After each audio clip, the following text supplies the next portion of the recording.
Aquel pecado y los remordimientos vanos, por Martin Lloyd-Jones. Pero por esto fui recibido a misericordia, para que Jesucristo mostrase en mí el primero toda su clemencia, para ejemplo de los que habrían de creer en él para vida eterna. Primera de Timoteo capítulo 1, versículo 16. En el último capítulo, estábamos considerando a esas personas desdichadas que nunca disfrutan realmente de su vida cristiana debido a la falta de equilibrio entre la mente, el corazón y la voluntad. En esta primera epístola a Timoteo, Pablo habla de esto y dice que debemos mantener la fe y la buena conciencia, desechando la cual naufragaron en cuanto a la fe algunos, de los cuales son Himeneo y Alejandro, a quienes entregué a Satanás para que aprendan a no blasfemar. Primera de Timoteo 1, versículos 19 al 20. Esa falta de equilibrio es una de las principales causas no solo de la infelicidad, sino también del fracaso y tropiezo en la vida cristiana. Ahora hay algunos que se asombran de todo esto. Tienen una visión superficial y ligera del cristianismo, que sostiene que mientras una persona haya firmado una tarjeta de decisión, es cristiana y por lo tanto debe ser perfectamente feliz. Pero, como la experiencia y la historia de la Iglesia muestran muy claramente que eso está lejos de ser cierto, y si adoptamos esa visión superficial pronto estaremos en algún tipo de problema. El hecho es que siempre hay personas cristianas que están en dificultades por diversas razones, y no puedes leer las epístolas del Nuevo Testamento sin ver la verdad de lo que estoy diciendo. Si simplemente creer y aceptar la salvación lo es todo, entonces estas epístolas del Nuevo Testamento nunca hubieran sido necesarias. De hecho, en cierto sentido, ni siquiera necesarias para la Iglesia. Las personas simplemente serían salvadas y seguirían felices el resto de sus vidas como cristianos. Pero hay una abundante evidencia de que este no es el caso. Estas personas del Nuevo Testamento habían creído y se habían convertido en cristianas, y sin embargo, era necesario que los apóstoles, Pablo, Pedro, Juan y otros, les escribieran cartas porque estaban en problemas de una manera u otra. Estaban descontentos por diversas razones, no estaban disfrutando de su vida cristiana. Algunos estaban tentados a mirar hacia atrás a la vida de la que habían sido salvados. Otros estaban siendo tentados severamente, otros perseguidos cruelmente. Así que la misma existencia de las epístolas del Nuevo Testamento nos muestra que la infelicidad es una condición que aflige a las personas cristianas. En esto, por lo tanto, hay una extraña especie de consuelo que, sin embargo, es muy real. Si alguien leyendo mis palabras está en problemas, permítame decir esto: el hecho de que estén descontentos o preocupados no es indicativo de que no sean cristianos.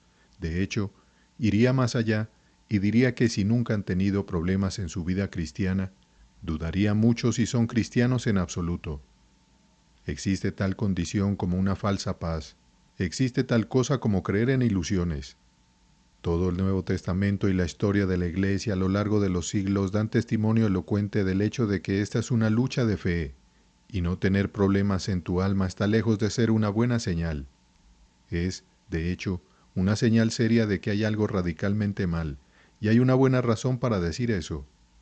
Porque desde el momento en que nos convertimos en cristianos, nos convertimos en los objetos especiales de la atención del diablo. Como asedió y atacó a nuestro Señor, así asedia y ataca a todo el pueblo del Señor. Tenéis por sumo gozo, dice Santiago, cuando os halléis en diversas pruebas o tentaciones. Así es como se prueba tu fe, porque no solo es una prueba de tu fe, en cierto sentido es una prueba de que tienes fe. Es porque le pertenecemos a Él que el diablo hará todo lo posible para perturbarnos y afligirnos. No puede robarnos nuestra salvación, gracias a Dios, pero aunque no pueda robarnos nuestra salvación, puede hacernos miserables. Puede, si somos lo suficientemente tontos como para escucharlo, limitar seriamente nuestro disfrute de nuestra salvación. Eso es precisamente lo que intenta hacer constantemente, y eso a su vez por lo que tenemos esta enseñanza e instrucción en las epístolas del Nuevo Testamento. En este capítulo vamos a considerar una manera muy común en la que el diablo ataca en esta línea. Es la sugerida no solo por el versículo en particular ante nosotros, sino por todo el capítulo en esta sección biográfica, la sección en la que el apóstol se refiere a sí mismo como ministro del Evangelio del Señor Jesucristo. El problema aquí es el caso de aquellos que son cristianos miserables o que sufren depresión espiritual debido a su pasado, ya sea por algún pecado particular en su pasado o por la forma particular en la que el pecado sucedió en su caso. Diría que en mi experiencia en el ministerio, que se extiende ahora a lo largo de muchos años, no hay dificultad más común.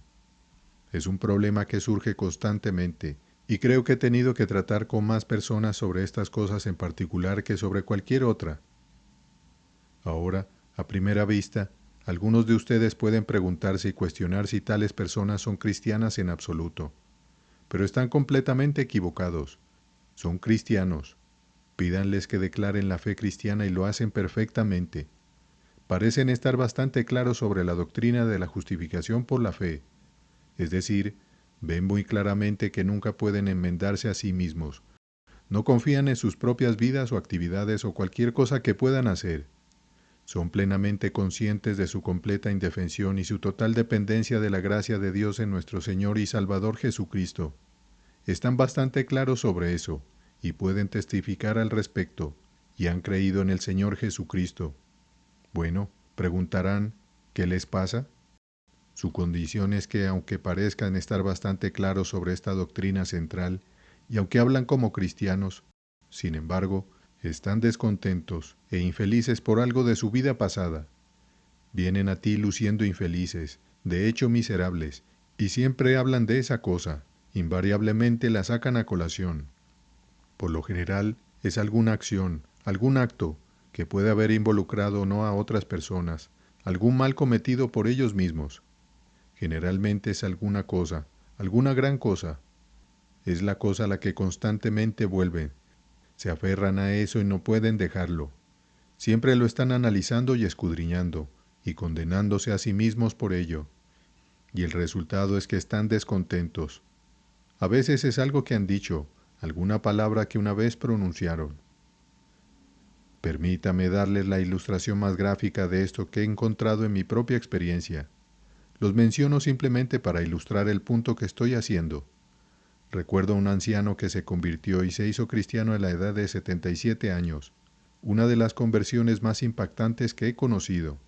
Ese hombre había llevado una vida muy mala. Apenas había algo que no hubiera hecho en algún momento u otro. Pero vino bajo el sonido del Evangelio y se convirtió en su vejez. Llegó el gran día cuando fue recibido en la membresía de la iglesia, y cuando llegó su primera comunión el domingo por la noche, fue para él lo más grande que le había pasado. Su alegría era indescriptible, y todos estábamos tan felices por él. Pero hubo un epílogo, y este fue el epílogo. A la mañana siguiente, incluso antes de que yo me levantara, ese pobre anciano había llegado a mi casa, y allí estaba, pareciendo la imagen de la miseria y la desolación, y llorando incontrolablemente. Me quedé asombrado y atónito, especialmente en la vista de lo que había sucedido la noche anterior, la mejor noche de su vida, el clímax de todo lo que le había sucedido. Finalmente logré controlarlo físicamente y luego le pregunté qué le había pasado. Su problema era este. Después de regresar de ese servicio de comunión, de repente recordó algo que había sucedido hacía 30 años. Estaba con un grupo de hombres bebiendo en una taberna y discutiendo sobre religión. En esa ocasión había dicho con desprecio y burla que Jesucristo era un bastardo. Y todo eso volvió a él de repente, y estaba seguro, no había perdón para eso. Esta sola cosa. Sí, estaba completamente feliz de olvidar sobre la bebida y el juego y la inmoralidad. Eso estaba bien, eso estaba perdonado. Lo entendía claramente. Pero esta cosa que había dicho sobre el Hijo de Dios, el Salvador del mundo, eso no podía ser consolado, no podía ser reconfortado. Esta sola cosa lo había arrojado a una desesperación total. Doy gracias a Dios que mediante la aplicación de las Escrituras pude devolverle su alegría. Pero ese es el tipo de cosa al que me refiero, algo que un hombre ha dicho o hecho una vez, que lo persigue y vuelve a él, y lo hace miserable y desdichado, aunque aún profese la plena fe cristiana. Esta condición, que parece ser contradictoria, es una realidad y debemos reconocerla como tal. En otros casos, puede ser el apego a alguna promesa o compromiso hecho pero nunca cumplido, lo que causa el problema. He tenido muchos ejemplos de este tipo, de personas que durante una enfermedad han hecho cierta promesa o compromiso con Dios de que si solo se recuperaran, harían tal cosa, pero no habían cumplido sus promesas. De hecho, en ese tiempo habían hecho algo más que hacía imposible cumplir lo que habían prometido. Y ahí están infelices y sujetos a esa sola cosa. Esa es la clase de condición a la que ahora estoy llamando la atención. Estas son personas que parecen estar bastante claras sobre la doctrina de la salvación, excepto que sienten que en su caso hay algo, su pecado, este pecado en particular, o la forma en la que el pecado ha tomado en su caso, que de alguna manera los coloca en una categoría diferente. Dicen, sí, lo sé, pero están deprimidos, son cristianos miserables, están sufriendo este estado de depresión espiritual. ¿Cuál es el verdadero problema aquí? Bueno, hay dos explicaciones principales de la condición. En primer lugar, y ante todo, por supuesto, es la obra del diablo. Es simplemente Satanás, que aunque no puede robarnos nuestra salvación, definitivamente puede robarnos nuestra alegría. Su gran preocupación es evitar que alguien se convierta en cristiano.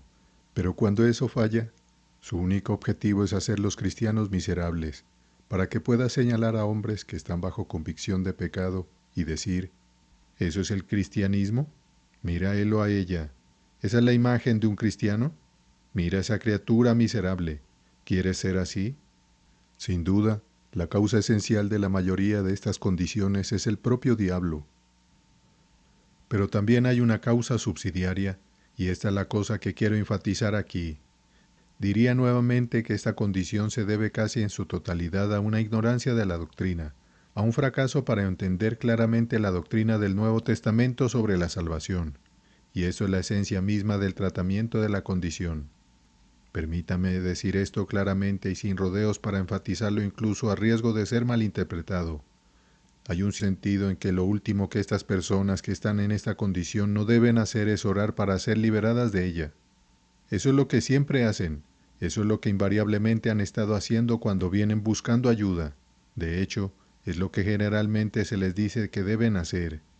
Ahora, el cristiano siempre debe orar, el cristiano debe orar sin cesar, pero este es uno de esos puntos en los que el cristiano debe dejar de orar por un momento y comenzar a pensar, porque hay problemas particulares en la vida cristiana sobre los cuales digo que si no haces nada más que orar sobre ellos, nunca los resolverás.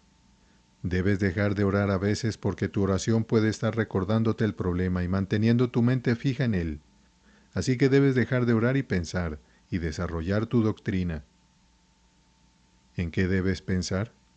Lo primero que sugeriría es que pienses en este caso del apóstol Pablo y en lo que dice aquí. Doy gracias a Jesucristo nuestro Señor, que me ha fortalecido, que me tuvo por fiel, poniéndome en el ministerio, habiendo sido antes blasfemo, perseguidor e injuriador, mas fui recibido a misericordia porque lo hice por ignorancia en incredulidad. Pero la gracia de nuestro Señor fue más abundante con la fe y el amor que es en Cristo Jesús. Palabra fiel y digna de ser recibida por todos, que Cristo Jesús vino al mundo para salvar a los pecadores, de los cuales yo soy el primero. Mas por esto fui recibido a misericordia, para que Jesucristo mostrase en mí el primero toda su clemencia, para ejemplo de los que habrían de creer en él para vida eterna. Ahora, esto es maravilloso. Nota lo que el apóstol dice. Lo que reclama aquí es que en cierto sentido el Señor Jesucristo lo salvó para ponerlo como modelo. ¿Un modelo en qué sentido?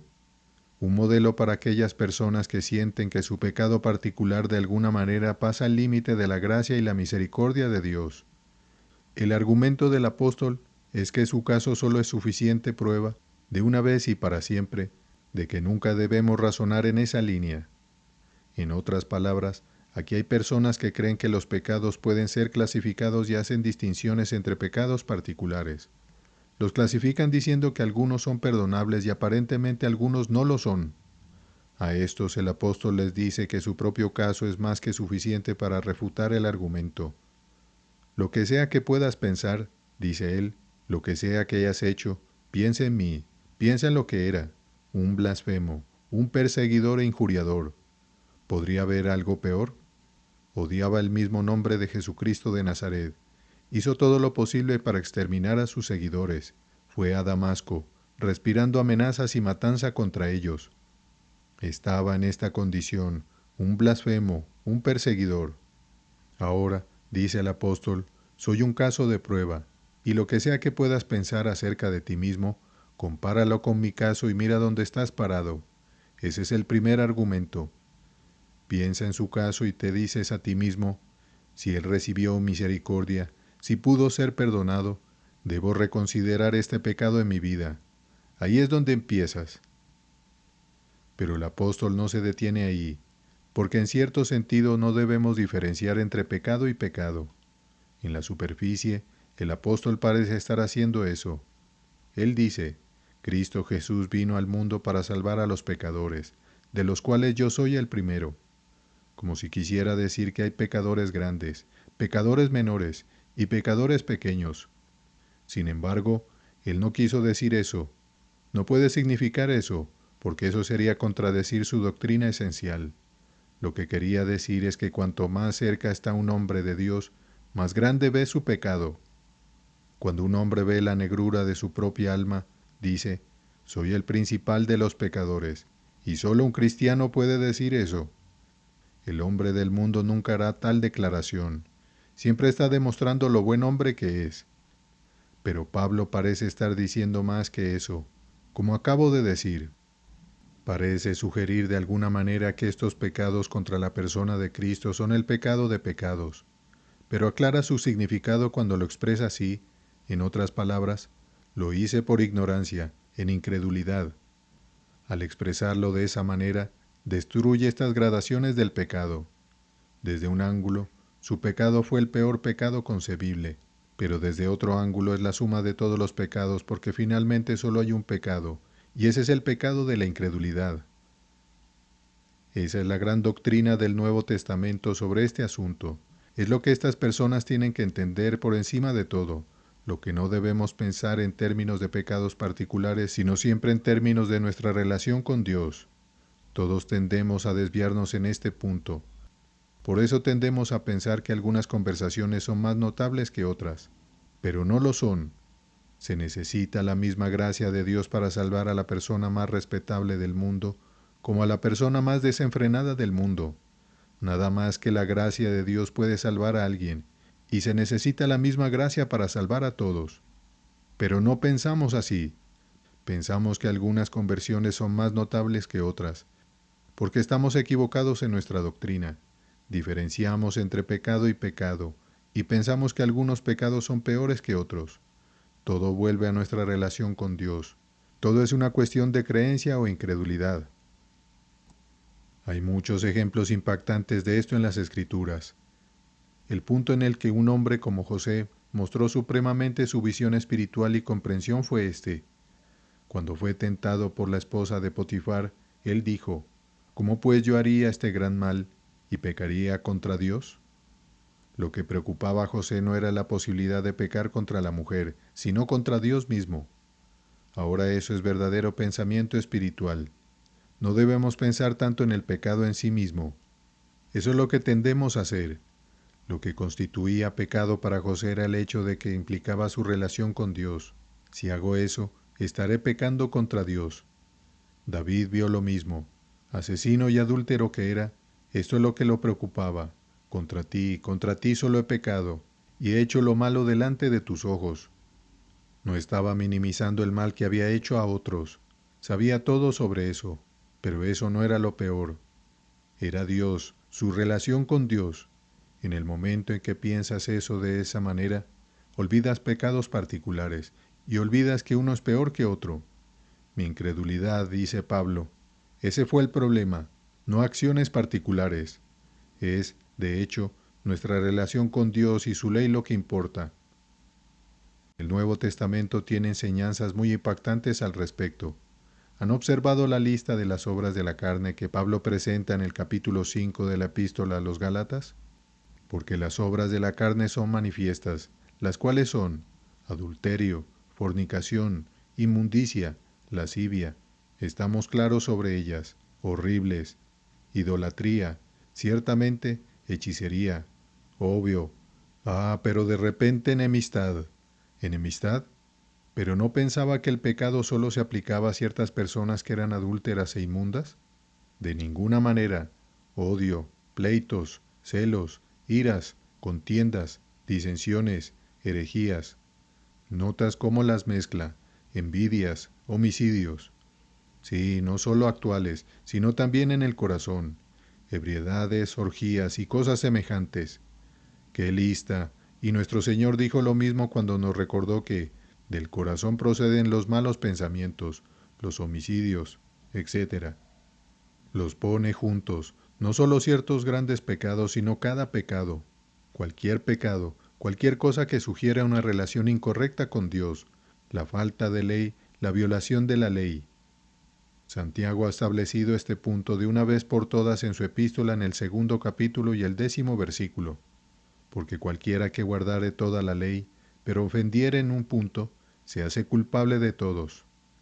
Así que ves que todos estamos en el mismo nivel, y si el malvado intenta hacer creer que tu pecado es diferente, dile en respuesta que no importa en qué punto particular un hombre rompa con respecto a la ley, que si la ley se rompe en un punto, es culpable de todo. No es el punto en particular lo que realmente importa, es la ley que importa. Esa es la manera de Dios de ver el pecado. Así que no permitas que el diablo te engañe. Es la ley, no por ningún pecado en particular, sino nuestra relación con la ley de Dios, nuestra relación con la persona de Dios mismo lo que importa. Esto nos lleva al tercer punto. El problema con este tipo de cristianismo infeliz es que realmente no creen las Escrituras. ¿Has pensado en eso? Dices, mi problema es ese terrible pecado que he cometido. Permíteme decirte en nombre de Dios que ese no es tu problema. Tu problema es la incredulidad. No crees en la palabra de Dios. Me refiero a la primera epístola de Juan y al primer capítulo donde leemos esto. Si confesamos nuestros pecados, Él es fiel y justo para perdonar nuestros pecados y limpiarnos de toda maldad. Esa es una declaración categórica hecha por Dios el Espíritu Santo a través de su siervo. No hay límite para eso, no hay diferenciación entre pecado y pecado. No puedo ver ninguna calificación en absoluto. Sea cual sea tu pecado es tan amplio como eso, no importa qué sea, no importa lo que haya sido. Si confesamos nuestros pecados, Él es fiel y justo para perdonar nuestros pecados y limpiarnos de toda maldad. Así que si no crees en esa palabra, y si sigues pensando en tu pecado, digo que no estás aceptando la palabra de Dios, no estás tomando a Dios por su palabra, no crees en lo que Él te dice y ese es tu verdadero pecado. ¿Recuerdas lo que le sucedió a Pedro una vez? Hechos capítulo 10. Pedro había ido al tejado a descansar y allí de repente entró en éxtasis y vio una gran sábana que descendía del cielo con todo tipo de bestias de 4 patas en ella y oyó una voz que decía, «Levántate, Pedro, mata y come». Pedro continuó diciendo, «De ninguna manera, Señor, porque jamás he comido cosa común o inmunda». ¿Recuerdas lo que le sucedió? La voz de Dios desde el cielo vino a él nuevamente y le dijo, «Lo que Dios ha limpiado, no lo llames tú común o inmundo». ¿Te das cuenta de lo que estás haciendo? Dijo Dios en efecto. Estás persistiendo en llamar común e inmundo lo que te he ordenado matar y comer. Lo que Dios ha limpiado no lo llames tú común. Eso es precisamente lo que diría en este momento a cualquier persona que haya estado deprimida por el diablo durante varios años por algún pecado particular, algún evento infeliz en su vida pasada. No me importa que sea. Lo que te digo en nombre de Dios es esto. Lo que Dios ha limpiado por la sangre de su Hijo unigénito, eso no lo llames tú común o inmundo.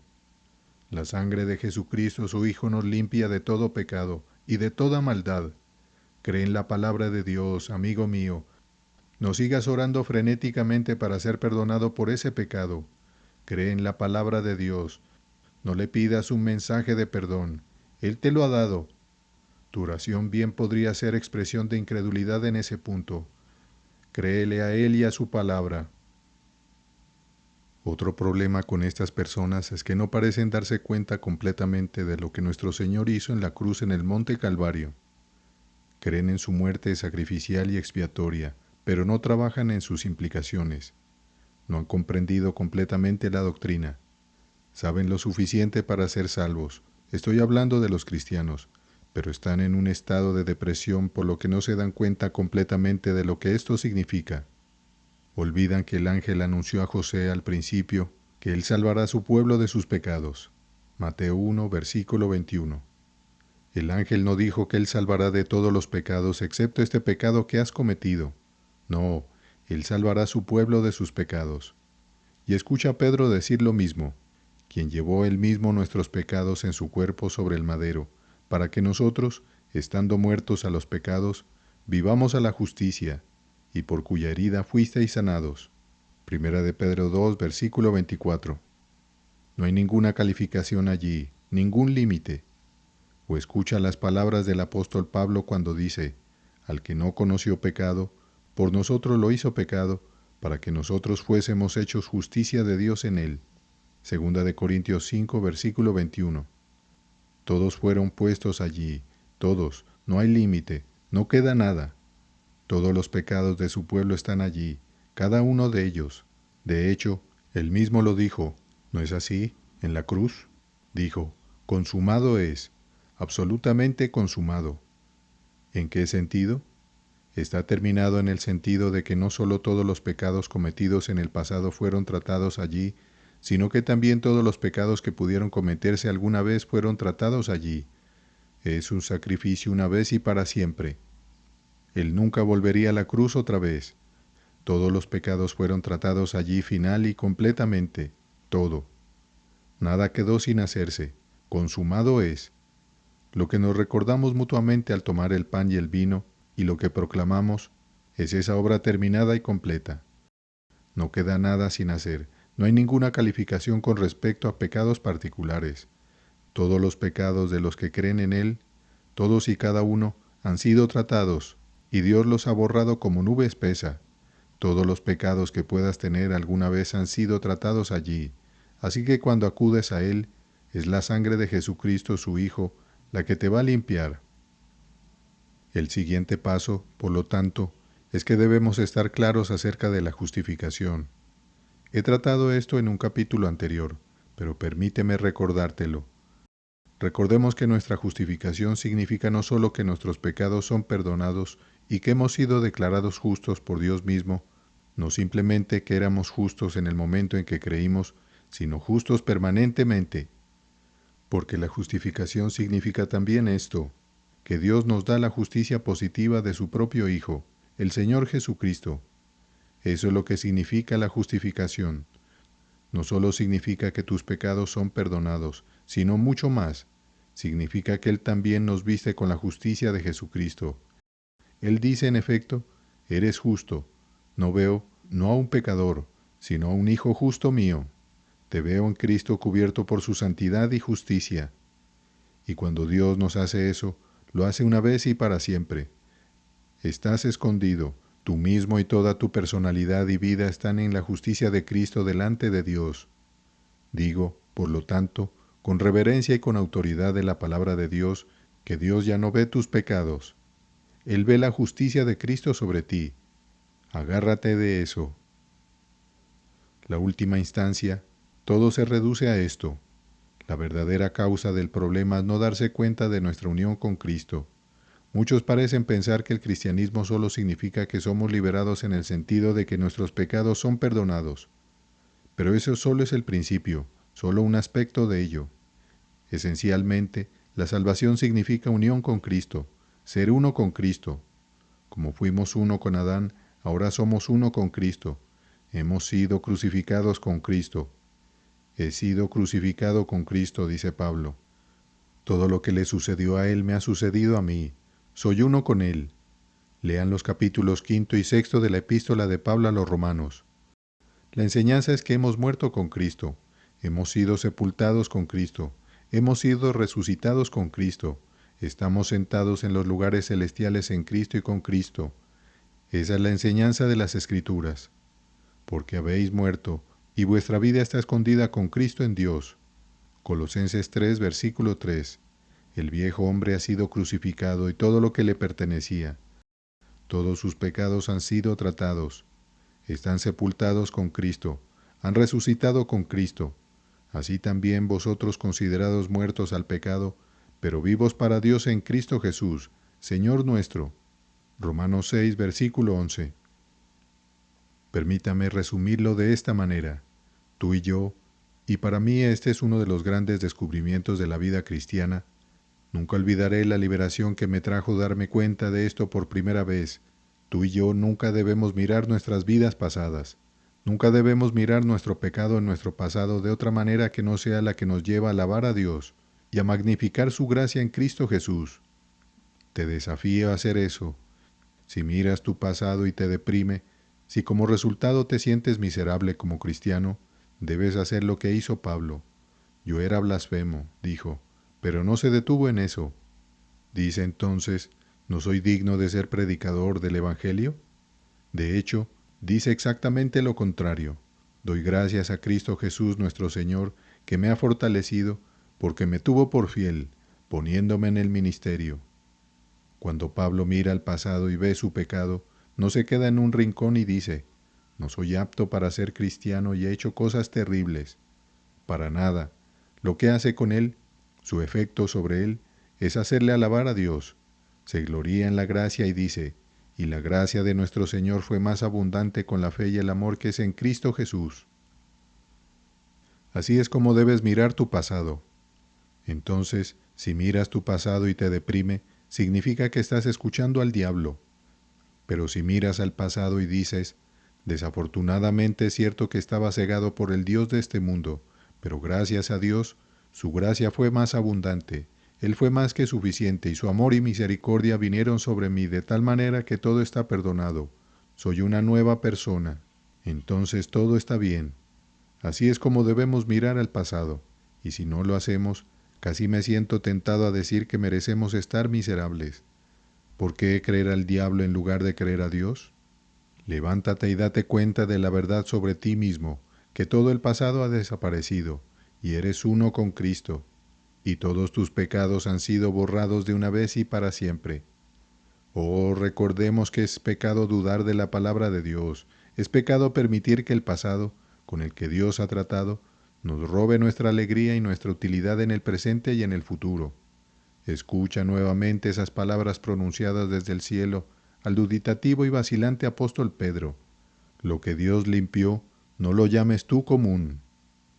Regocíjate en esta maravillosa gracia y misericordia que ha borrado tus pecados y te ha hecho hijo de Dios. Regocijaos en el Señor siempre. Otra vez digo, regocijaos. Remordimientos vanos. Y al último de todos, como un abortivo, me apareció a mí, porque yo soy el más pequeño de los apóstoles, que no soy digno de ser llamado apóstol, porque perseguí a la iglesia de Dios, pero por gracia de Dios soy lo que soy, y su gracia no ha sido en vano para conmigo. Antes he trabajado más que todos ellos, pero no yo, sino la gracia de Dios conmigo. Primera de Corintios 15, versículos 8 al 10. En estos días hombres y mujeres están dispuestos a interesarse en cualquier cosa que resulte atractiva. Estamos viviendo en una era de publicidad y la gente está lista para creer cualquier cosa que se les diga. Creen en la publicidad, creen en lo que se les dice y por lo tanto sigue que si vieran algo en las personas cristianas que diera la impresión de que tales personas están viviendo una vida de alegría, felicidad y triunfo, se agolparían y estarían ansiosos por descubrir el secreto de una vida tan exitosa. Por lo tanto, no es una deducción injusta hacer que lo que explica por qué las masas están afuera es la condición de aquellos que están adentro.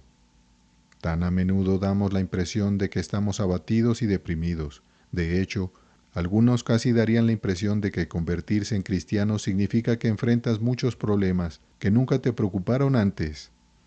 Así que, mirando las cosas superficialmente, el hombre del mundo llega a la conclusión de que te encuentras personas más felices fuera de la iglesia que dentro de ella. Está completamente equivocado, por supuesto, pero debemos reconocer que algunos de nosotros al menos tenemos que declararnos culpables de la acusación, que con demasiada frecuencia, debido a que sufrimos de depresión espiritual y somos cristianos más o menos miserables, representamos de manera grosera y grave el Evangelio de la gracia redentora. Ahora, todo esto, por supuesto, se debe al hecho de que estamos enfrentando a un adversario muy poderoso.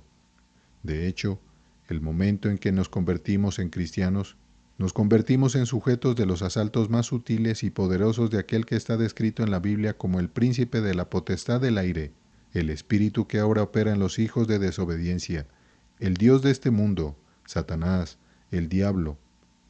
Y a medida que continuamos con nuestro estudio y consideramos la forma en que el diablo puede venir a nosotros y atacarnos, y la forma sutil en que nos engaña nos lleva por el mal camino sin que nos demos cuenta en absoluto, comenzamos a entender por qué muchos fallan. Y por supuesto, es más sutil y peligroso cuando viene como ángel de luz y como un presunto amigo de la iglesia y alguien interesado en el Evangelio y en su propagación. Según las Escrituras, él hace eso, 2 capítulo 11, y es en ese punto donde es más sutil de todos. No solo es poderoso, es sutil, y a medida que continuamos considerando estas diversas formas y manifestaciones de depresión, se volverá más y más claro. En vista de esto debemos prepararnos para él y para tales ataques, y la forma de hacerlo es estudiar las Escrituras. Allí se nos da una visión de los métodos. No ignoramos sus maquinaciones, dice nuevamente el apóstol Pablo a los Corintios. 2 Corintios 2, versículo 11. Pero la tragedia es que muchos ignoran sus maquinaciones y no creen en su existencia, e incluso aquellos que lo hacen olvidan que siempre está allí y puede aparecer en muchas formas sutiles. Al mirar objetivamente lo que nos hace, no podemos dejar de asombrarnos de nuestra inconmensurable locura. Al observar algunos de estos casos de depresión espiritual, uno se pregunta, ¿cómo pudo caer un hombre en eso? Todo parece tan perfectamente claro y obvio, sin embargo, todos constantemente caemos en la misma trampa. Eso se debe a la sutileza del método del diablo. Nos presenta las cosas de una manera tan atractiva que descubrimos que hemos caído casi antes de que nos demos cuenta de que ha pasado algo. Solo hay una forma de lidiar con esto y es estudiar sus métodos y estudiar las diversas enseñanzas de las Escrituras mismas con respecto a esta condición de depresión espiritual. Eso es lo que estamos tratando de hacer en nuestros estudios actuales. Ahora debemos considerar el caso de otras personas que están impedidas en el presente como resultado de mirar hacia atrás en el pasado. Esta vez no a algún pecado en particular, sino más bien al hecho de que pasaron tanto tiempo fuera del reino y que llegaron tan tarde a él. Nuevamente, esta es una excusa extremadamente común de depresión espiritual. Estas personas están deprimidas por el hecho de haber desperdiciado tanto tiempo, haber perdido tantos años, y por ser tan lentas en convertirse en cristianos en absoluto. Siempre lamentan el hecho de haber perdido tantas oportunidades de hacer el bien y ayudar a otros, y oportunidades de servicio. Dicen, si tan solo hubiera visto todo esto cuando era joven, me habría ofrecido voluntario para el servicio, pero solo lo veo ahora y es demasiado tarde. Oportunidades perdidas.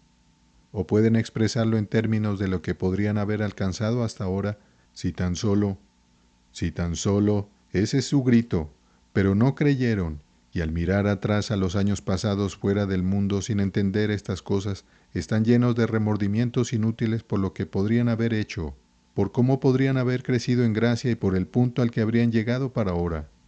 Miran hacia atrás de esa manera el pasado y lo lamentan y se quejan.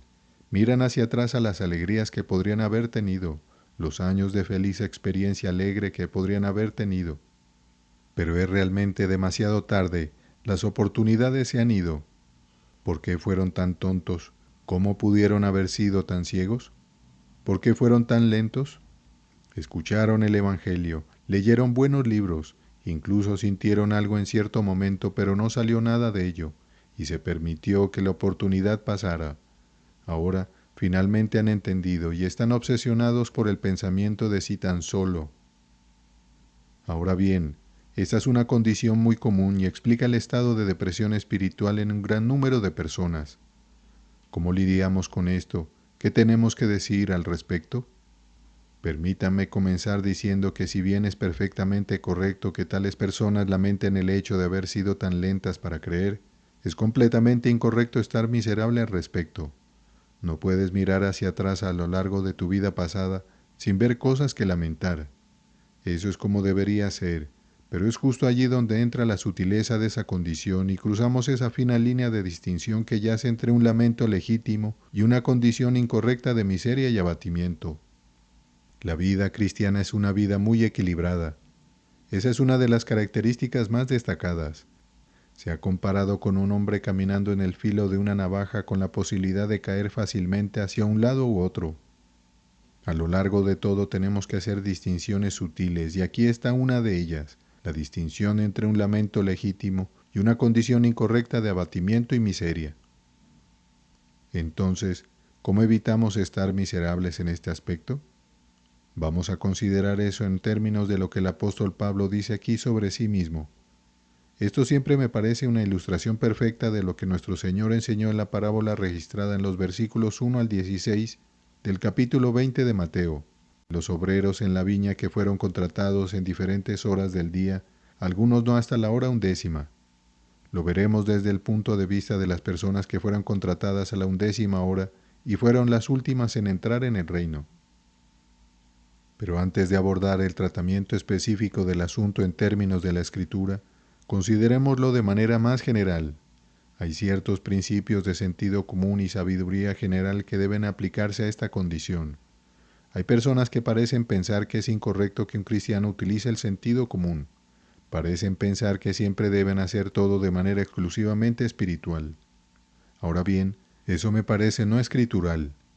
El cristiano no es en ningún aspecto inferior al incrédulo, siempre es superior. El cristiano no solo puede hacer todo lo que hace el incrédulo, sino que puede hacer incluso más. Así es como debemos ver al cristiano. Es un hombre que debe aplicar el sentido común a las situaciones, y es correcto y legítimo que lo haga. Si puedes vencer al diablo en ese nivel, vénselo en ese nivel. No importa a qué nivel venzas el diablo mientras lo venzas. Si puedes derrotarlo y deshacerte de él, usando el sentido común y la sabiduría ordinaria, hazlo. Es perfectamente correcto y legítimo para el cristiano hacerlo. Estoy diciendo todo esto porque a menudo encuentro que las personas tienen dificultades con este asunto y están gastando su tiempo rezando sobre un asunto en lugar de hacerlo lo que es perfectamente obvio desde el punto de vista del sentido común. Permíteme explicar lo que quiero decir. Sugeriría que lo primero que cualquiera debería decirse a sí mismo que está en esta condición, y lo mismo es cierto para quien tiene que ayudar a alguien que está en esta condición, es que estar miserable en el presente debido a algún fracaso en el pasado es una pura pérdida de tiempo y energía. Eso es obvio, eso es sentido común. El pasado no se puede recuperar y no puedes hacer nada al respecto. Puedes sentarte y estar miserable y puedes dar vueltas y vueltas en círculos de arrepentimiento por el resto de tu vida, pero no hará ninguna diferencia en lo que has hecho. Ahora eso es sentido común, y no necesitas una revelación cristiana especial para demostrarlo. El mundo en su sabiduría nos dice que no sirve nada llorar sobre la leche derramada. Bueno, cítale eso al diablo. ¿Por qué debería un cristiano ser más tonto que cualquier otra persona? ¿Por qué no aplicar el sentido común natural y la sabiduría humana a una situación? Pero eso es lo que muchas personas no hacen. El resultado es que están desperdiciando su tiempo y energía en lamentos inútiles sobre cosas que no pueden cambiar o deshacer, algo puramente tonto e irracional, incluso desde el estándar mundano del sentido común. Entonces establezcamos esto como un principio. Nunca debemos preocuparnos ni por un segundo por algo que no podamos afectar o cambiar nosotros mismos. Es una pérdida de energía. Si no puedes hacer nada acerca de una situación, deja de pensar en ella. Nunca más vuelvas a mirarla. Nunca más pienses en ella. Si lo haces, es el diablo quien te derrota. Los lamentos vagos e inútiles deben ser descartados como irracionales. Amigo mío, deja de obsesionarte con ellos. Aparte del cristianismo, es una tontería hacerlo. Es una pura pérdida de energía y de tiempo. Pero vayamos más allá y comprendamos que detenernos en el pasado simplemente causa fracaso en el presente. Mientras te sientas y te lamentas del pasado y te arrepientes de todas las cosas que no has hecho, te estás incapacitando y evitando que trabajes en el presente. ¿Es eso cristianismo? Por supuesto que no. El cristianismo es sentido común y mucho más, pero influye en sentido común. Ah, pero tú dices, Puedo escuchar eso en el mundo. Bueno, si puedes, escúchalo y actúa en consecuencia. Nuestro Señor mismo ha dicho que los hijos de este mundo son más sabios en su generación que los hijos de la luz. Él elogió al mayordomo injusto y yo simplemente hago lo mismo. El mundo, desde su punto de vista de la sabiduría común, tiene toda la razón en este asunto.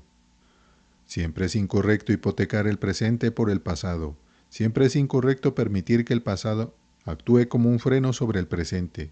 Deja que el pasado muerto entierre a sus muertos. No hay nada más reprobable, juzgado por los cánones comunes del pensamiento, que permitir que cualquier cosa que pertenezca al pasado te haga fracasar en el presente. Y esta preocupación mórbida por el pasado lo hace. Las personas que describo están fracasando en el presente. En lugar de vivir en el presente y seguir adelante con la vida cristiana, se sientan lamentando el pasado. Están tan arrepentidos del pasado que no hacen nada en el presente. ¡Qué equivocado es eso! Mi tercer argumento desde el punto de vista del sentido común y la sabiduría humana es este. Si realmente crees lo que dices sobre el pasado, si realmente te lamentas de haber desperdiciado tanto tiempo en el pasado, lo que debes hacer es compensarlo en el presente. ¿No es eso sentido común? Aquí tienes a un hombre que entra totalmente abatido y dice, si tan solo el tiempo que he desperdiciado. Lo que digo es esto, ¿estás compensando ese tiempo perdido? ¿Por qué estás desperdiciando esta energía contándome sobre el pasado que no puedes deshacer? ¿Por qué no pones tu energía en el presente? Hablo con vehemencia porque esta condición tiene que ser tratada severamente, y lo último que debes hacer con esas personas es simpatizar con ellas. Si estás sufriendo esta condición, tómate en serio y examínate desde el punto de vista del sentido común ordinario. Te estás comportando como un tonto, eres irracional, estás desperdiciando tu tiempo y tu energía. ¿Realmente no crees lo que estás diciendo? Si te lamentas de un pasado desperdiciado, compénsalo en el presente, entrégate por completo a vivir en este momento presente. Eso es lo que hizo Pablo. Él dice, y al último de todos como un abortivo, me apareció a mí. En efecto, él dice, he desperdiciado mucho tiempo, otros me han adelantado. Pero él puede continuar y agregar, más que todos ellos he trabajado, pero no yo, sino la gracia de Dios que fue conmigo. Muy bien, ahí está el argumento, ahí está la manera de enfrentar esta situación desde el punto de vista de sentido común y de la sabiduría humana común. Eso es suficiente. El cristiano, digo, nunca es menos que el incrédulo, siempre es más. Debería tener todo el sentido común y la sabiduría del incrédulo, pero tiene algo más además. Y aquí llegamos a la declaración del gran apóstol y la enseñanza de nuestro Señor en la parábola de la viña en Mateo 20. Veamos lo que el apóstol tiene que decir. Hemos visto lo que dijo sobre el gran pecado en su vida. Encontraremos lo mismo con este problema también. El apóstol ha estado dando cuenta de las apariciones de la resurrección. Su preocupación inmediata es sobre esta gran doctrina, pero así es como habla. Y al último de todos, como a un abortivo, me apareció a mí también. Ahora bien, el apóstol indudablemente lamenta el hecho de haber entrado en la vida cristiana tan tarde. Seamos claros sobre lo que significa cuando dice al último de todos. Significa que él fue el último de los apóstoles en ver al Señor resucitado. Todos lo habían visto de diferentes maneras juntos. Pablo no está con ellos entonces. Él era un blasfemo y un perseguidor en ese momento. Entonces, al último de todos, significa el último de los apóstoles. Pero no solo fue el último de los apóstoles, sino que fue literalmente la última persona de todas las personas en ver al Señor resucitado. Nadie ha visto al Señor resucitado con sus propios ojos desnudos desde que el apóstol Pablo lo vio en el camino a Damasco. Él se apareció a más de 500 hermanos a la vez. Ni siquiera conocemos sus nombres, pero Él se le mostró a ellos y a estos diversos testigos que están registrados aquí. Pero la última persona de todas en verlo fue Saulo de Tarso. Lo que sucedió en el camino a Damasco no fue que Pablo tuviera una visión. Muchos han tenido visiones desde entonces, pero él literalmente vio al Señor de gloria. Y eso es lo que dice aquí, y al último de todos, como a un abortivo, me apareció a mí. Eso es lo que hizo el apóstol Pablo, que fue testigo de hecho de la resurrección. Pero lo que está enfatizando es esto, que él fue el último de todos. Y no contento con eso, dice, y al último de todos, como a un abortivo, me apareció a mí. Había algo antinatural e intempestivo en su nacimiento espiritual. No era como los demás. Los otros habían escuchado la enseñanza del Señor, habían estado con Él todo el tiempo, habían estado en la crucifixión, lo habían visto sepultado, habían estado con Él durante 40 días después de la resurrección, lo habían acompañado en la ascensión, estuvieron con Él desde el principio hasta el final. Pero Pablo, por el contrario, había tenido una especie de nacimiento espiritual antinatural, intempestivo. Había venido, de alguna manera extraña, y al último de todos. Eso es lo que él dice sobre sí mismo, y por supuesto que solo podía pensar en eso con todo arrepentimiento. Debería haber estado desde el principio, había tenido facilidades, había tenido las oportunidades, pero había odiado el Evangelio. Ciertamente pensé que yo debía hacer muchos males contra el nombre de Jesús. Lo consideraba un blasfemo.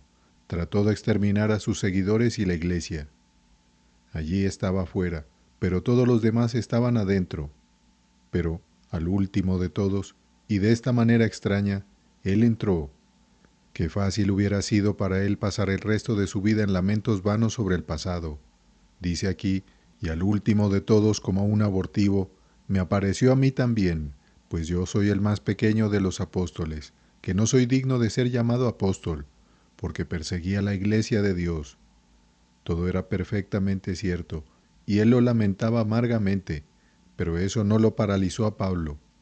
No pasó el resto de su vida sentado en un rincón y diciendo, soy el último en llegar, ¿por qué hice eso? ¿Cómo pude haberlo rechazado? Eso es lo que hacen las personas que sufren de depresión espiritual. Le impresionó fue la asombrosa gracia que lo trajo, y así entró en la nueva vida con un tremendo celo, y aunque al último de todos, en cierto sentido, él se convirtió en el primero. Entonces, ¿cuál es la enseñanza? Tomemos la enseñanza del apóstol y veámosla a la luz de esta parábola en el capítulo 20 de Mateo, porque ambas dicen lo mismo. Lo que importa ante todo si eres cristiano no es lo que una vez fuiste, sino lo que eres. ¿Suena ridículo? Es tan perfectamente obvio que lo que importa no es lo que fuiste, sino lo que eres. Sí, qué obvio cuando lo digo así, pero qué difícil verlo a veces cuando el diablo nos ataca. El apóstol dijo que no era digno de ser llamado apóstol porque había perseguido a la iglesia de Dios, pero continúa diciendo, pero por gracia de Dios soy lo que soy. ¿Qué importa lo que era? Soy lo que soy. Pon tu énfasis allí. No estés siempre pensando en lo que fuiste. La esencia de la posición cristiana es que debes recordarte lo que eres. Ciertamente está en el pasado con todos sus pecados, pero di a ti mismo esto, rescatado, sanado, restaurado, perdonado. ¿Quién como yo debería cantar su alabanza? Soy lo que soy, sea cual sea el pasado. Es lo que soy lo que importa. ¿Qué soy? Soy perdonado. Estoy reconciliado con Dios por la sangre de su Hijo en la cruz. Soy hijo de Dios. Soy adoptado en la familia de Dios y soy heredero con Cristo, coheredero con Él. Voy a la gloria. Eso es lo que importa, no lo que fui, no lo que he sido. Haz lo que el apóstol hizo. Por lo tanto, si el enemigo te está atacando en esta línea, vuélvete hacia él y dile, lo que estás diciendo es perfectamente cierto. Yo era todo lo que dices, pero lo que me interesa no es lo que fui, sino lo que soy, y soy lo que soy por la gracia de Dios. La segunda deducción es esta, y todas son simples y obvias. No es el momento de tu entrada en el reino lo que importa, sino el hecho de que estás en el reino. Eso es lo que importa. Qué absurdo es lamentar el hecho de que no estábamos antes y permitir que eso nos robe las cosas que podríamos estar disfrutando ahora. Es como un hombre que va a una gran exposición y descubre que hay una larga fila. Ha llegado bastante tarde. Llega a la exposición pero tiene que esperar mucho tiempo. Es de los últimos en entrar.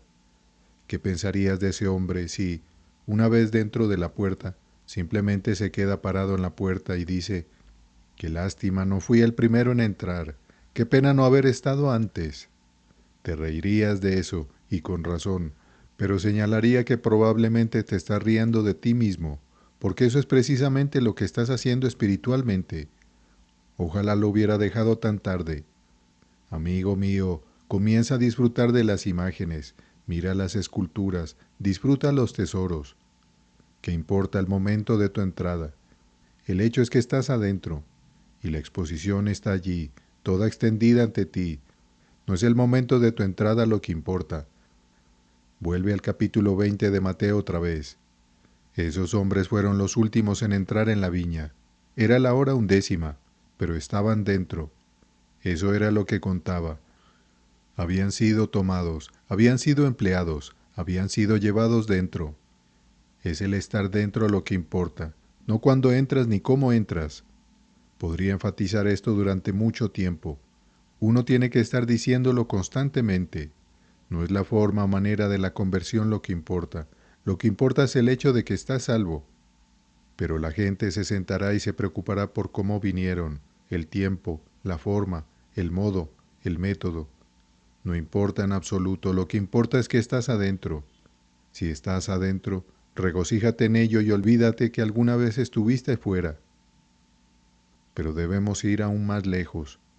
Sugiero que esta manifestación particular de depresión espiritual se debe al hecho de que esta persona todavía está morbosa y pecaminosamente preocupada consigo misma. Dije hace un momento que tenemos que ser brutales con esta condición, y hay que decir que el verdadero problema con estas personas sigue siendo el yo. ¿Qué están haciendo? Todavía se juzgan a sí mismas en lugar de dejar el juicio a Dios. Se azotan y se escarifican metafóricamente porque llegaron tan tarde y durante tanto tiempo, y siguen condenándose a sí mismas. Parecen ser muy humildes y llenas de contrición, pero es una modestia falsa, es una preocupación por sí mismas. Escucha a Pablo decir lo mismo en el 4º capítulo de esta primera epístola a los Corintios. Así que los hombres nos tengan por servidores de Cristo y dispensadores de los misterios de Dios. Ahora bien, se requiere de los dispensadores que cada uno sea hallado fiel.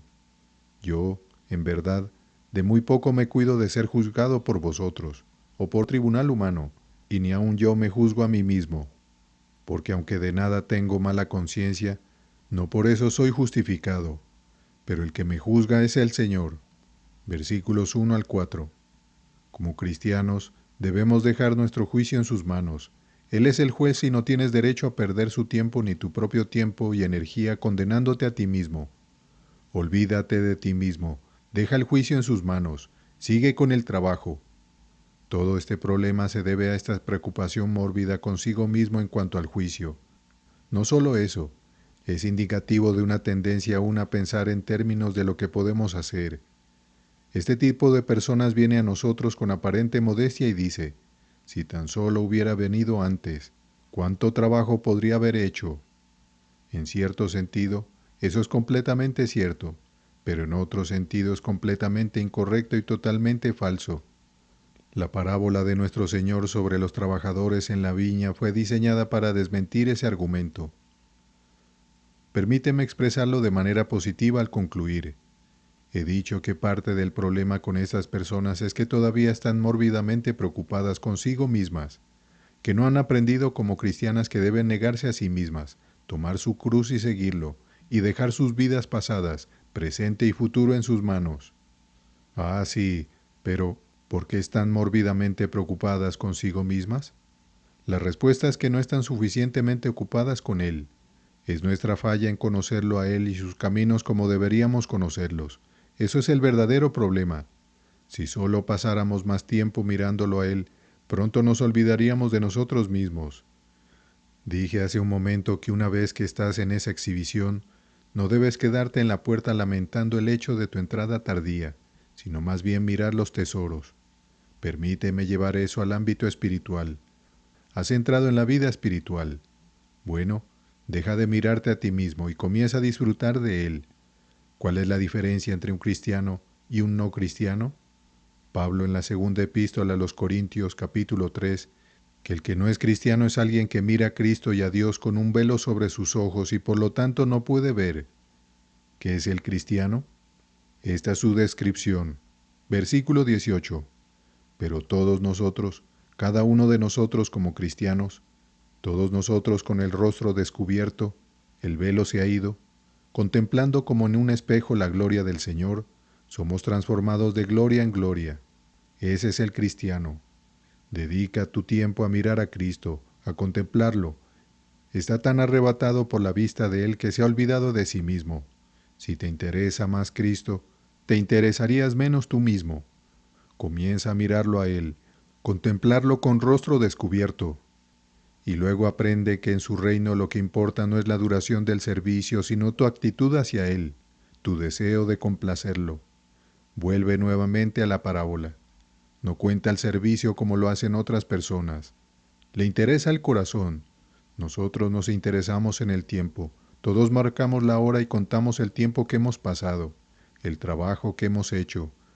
Como los primeros hombres en la parábola, afirmamos haber hecho todo y nos jactamos del tiempo que hemos pasado en el trabajo. Y si no estamos entre aquellos que entraron al principio, estamos preocupados porque no hemos hecho esto y aquello, y porque hemos perdido todo este tiempo. Nuestro Señor no está interesado en nuestro trabajo de esta manera. Es el óvulo de la viuda en lo que está interesado. No es la cantidad de dinero, es el corazón de la mujer. Y es lo mismo en esta parábola en el capítulo 20 de Mateo. Por la misma razón, dio a las personas que estuvieron en la viña solo una hora, lo mismo que dio a aquellos que estuvieron allí todo el día. Eso también es lo que Pablo expresa aquí. Y al postrero de todos, como un abortivo, me apareció a mí. Pero gracias a Dios eso no hace ninguna diferencia. Su gracia va adelante. Por la gracia de Dios soy lo que soy. No le interesa el tiempo, le interesa la relación. Eso me lleva al último principio. Nada importa en el reino sino la gracia de Dios. Esa es toda la idea de la parábola. Dios tiene una manera diferente de ver las cosas. No ve como los hombres, no calcula como ellos. Es toda gracia desde el principio hasta el fin. Las últimas personas recibieron un denario exactamente igual que las primeras. Se les dio el mismo salario que a los primeros. De hecho, nos impresiona la verdad al decir, así, los primeros serán postreros, y los postreros primeros. Debemos dejar de pensar de esta manera carnal, humana, terrenal. En el reino de Dios y de Cristo, el punto de vista es el de la gracia, y sólo de la gracia, y corta con todas las demás regulaciones. Es su gracia lo que importa, por la gracia de Dios soy lo que soy. Así que deja de mirar lo que has hecho y los años que has perdido y date cuenta que en su reino solo importa su gracia. Tú que has venido en último lugar, algún día te encontrarás siendo el primero para tu propio asombro, y como las personas en la parábola al final de Mateo 25, te preguntarás, ¿cuándo hice esto? ¿Cuándo hice aquello? Él sabe, Él ve, su gracia es suficiente. Muy bien, termino con una exhortación del Antiguo Testamento. Por la mañana siembra tu semilla, y por la tarde no dejes reposar tu mano, porque no sabes lo que te espera, si esto o aquello, o si ambas cosas igualmente serán buenas. Me pregunto si estoy hablando con alguien que ha pasado toda su vida fuera de Cristo, en pecado y en el mundo, alguien que ha entrado en el reino en la vejez, y que ha sido tentado de la manera que he estado describiendo. Si es así, mi palabra para ti es esta.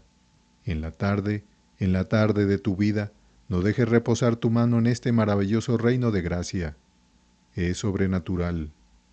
Puedes descubrir en el día del juicio que tienes una recompensa mucho mayor que aquellos que fueron salvados en su juventud. ¡Qué glorioso evangelio! Juventud es la gran palabra hoy. Juventud. La cuestión de la edad es irrelevante en el reino de Dios, y es antibíblica enfatizarla como lo hacemos. Por la mañana siembra tu semilla, sí, pero con igual fuerza diría, en la tarde no dejes reposar tu mano. Y luego, recuerda lo que es quizás una de las cosas más reconfortantes y maravillosas que se encuentran en cualquier parte de la Escritura. Fue hablado al profeta Joel cuando se dijo esa gran visión y comprensión de la venida de Cristo, el Cristo que había de venir. Esta fue la palabra que se le dio para pronunciar. Y os restituiré los años que comió la oruga. Joel 2, versículo 25. Él ha prometido hacerlo. Él puede hacerlo. Los años perdidos, los años estériles, los años que langostas y gusanos y las orugas y todas otras cosas han devorado, hasta que aparentemente no quedaba nada, de ellos dice, os restituiré los años que comió la oruga. Si lo piensas en términos de lo que puedes hacer con tu fuerza y poder, entonces el tiempo es esencial en el contrato. Pero estamos en un ámbito en el que eso no importa. Él viene y puede darnos una cosecha en un año que compensará 10, y os restituiré los años que comió la oruga. Esa es la característica de nuestro Maestro. Ese es nuestro Salvador, ese es nuestro Dios. Por lo tanto, digo, a la luz de esto, nunca vuelvas a mirar hacia atrás, nunca pierdas tu tiempo en el presente, nunca desperdicies tu energía. Olvida el pasado y regocíjate en el hecho de que eres lo que eres por la gracia de Dios, y que en la divina alquimia de su maravillosa gracia aún puedes tener la mayor sorpresa de tu vida y existencia, y descubrir que incluso en tu caso llegará a pasar que los últimos años serán los primeros. Alabado sea Dios por el hecho de que eres lo que eres, y que estás en el reino.